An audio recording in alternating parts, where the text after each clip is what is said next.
Okay. Ako po, si Elisa Manati. Itong na-observeran kong parkour ko nito dahil nag-take talaga ako nga may bukol ako sa matris. Na sabi ng doktor, stage 2 cancer na ako.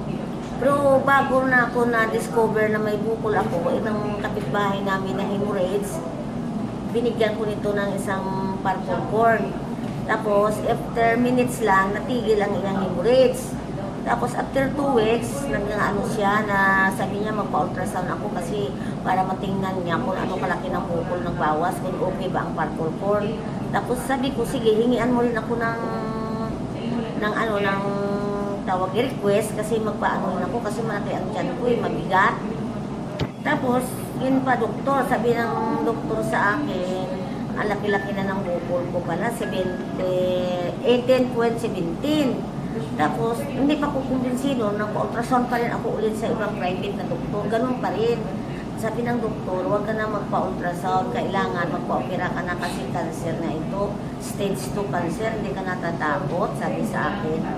Ako tahimik lang, pero ang iniisip ko talaga, parkour ko na ininom ko kasi parang maganda, marami nang gumaling dito. Tapos, nang nag-take ako ng parkour corn, mga 2 weeks, pero ang nainom ko ng parkour corn sa loob ng 1 linggo, 2 buti. After 2 weeks, nagpa-ultrasound, nagulat nga ang doktor, ba't nawala? Saan ang punta daw? Ganito, ganyan. Sabi ko, yan lang ang ininom ko eh. Ngayon, nag-17 point nawala na as is. Pero kasi 2 bukol ko, may natirang maliit. Kasi after ako pala nagpa-ultrasound, may nalabasan ako ng bukol sa matris.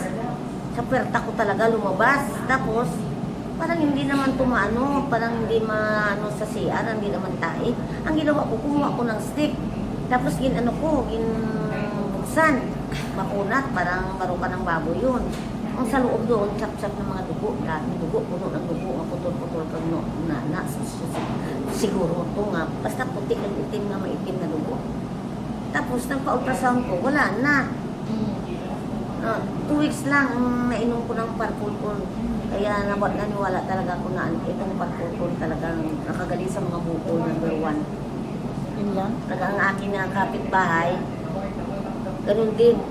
Nawala din ang iyang bukol. Yun lang, te. Uh-huh. Okay.